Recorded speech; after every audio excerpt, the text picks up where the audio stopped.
what's up everyone? Welcome to my review for Battleship the movie, based on the board game of the same name. And I gotta say this, first of all. Making a board game into a movie is an absolutely awesome idea. I mean, it's genius. I mean, first of all, Battleship the board game, which isn't really a board, it comes with like these laptop shaped kind of things, but whatever. It's genius. I mean, the story in Battleship is always intriguing. It's always ever changing too, which I love. And F5 and F6. I mean, those are my favorite characters in that board game. I'm so happy that they made a movie and they're going to convert all those characters in here and give us that amazing Harry Potter, Hunger Games like story. So I couldn't wait to see this film.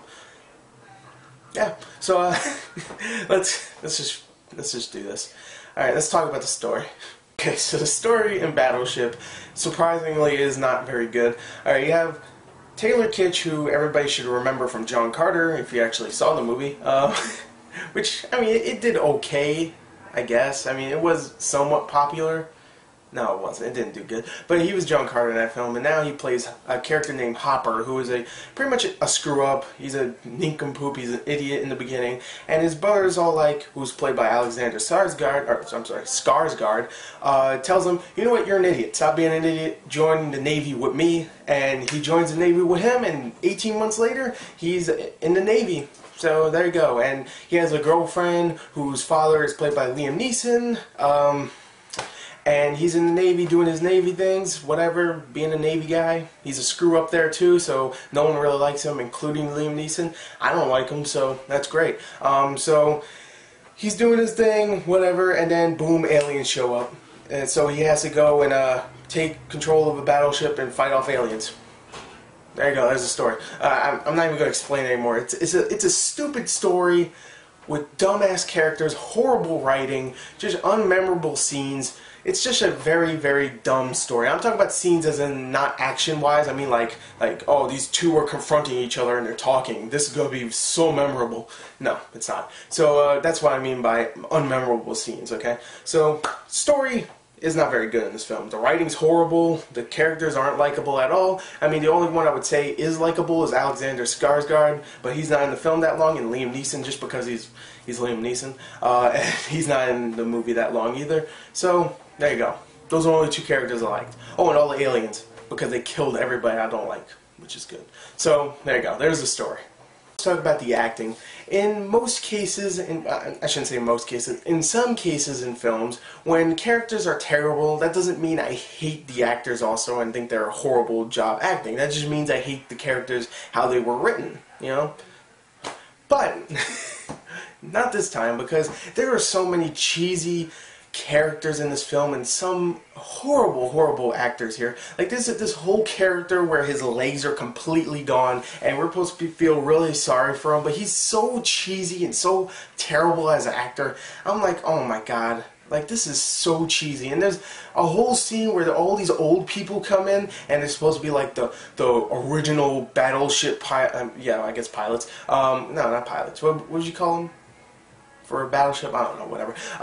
They're supposed to be the original guys for this battleship, and they're all like, oh, we're all rough and gruff and old and stuff. And it's like, they're terrible actors, and some of the crew members on some of the battleships just talking and stuff, they're terrible actors. I would say the only people that do a okay job would be Taylor Kitsch, who is, of course, the main star. He does an okay job. I don't think he's a great actor, but he's okay. Brooklyn Decker, who's really just, she's okay, I guess.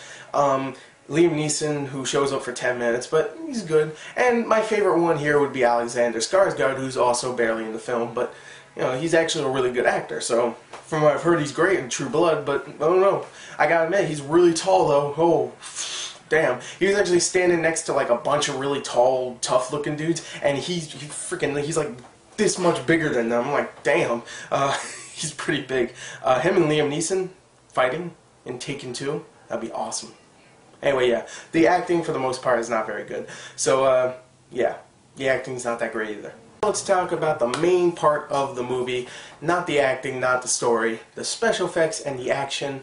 And I gotta admit, the movie definitely does good with these two. Alright, the action, when there is action, it actually gets pretty fun to watch. I mean, most of it is just them going, oh, we have to catch them when they're not looking and stuff, you know, the aliens with our battleship, so we have to like do all these maneuvers and stuff, and it kind of gets boring when it gets to that stuff. But when it's like fire and blowing everything up and stuff, and things are getting destroyed in cities and stuff, and these big mechanical ball alien creatures come out and just start wrecking things, it's really fun to watch, I gotta admit. But the thing is, the action and even the special effects don't come into play until like 40 minutes into the film, which is, the movie's only a little over 2 hours long, so 40 minutes into the film you have to watch all this terrible dialogue and all these stupid characters that you don't like just trying to, you know, talk to each other and converse and stuff. You don't want to see that. You just want to see things blow up and nice little special effects. But you don't get that until almost an hour into the film, which is bull. But when it gets into it, I gotta admit, it was pretty cool to watch. The special effects are nice for the most part. There are really cool shots, like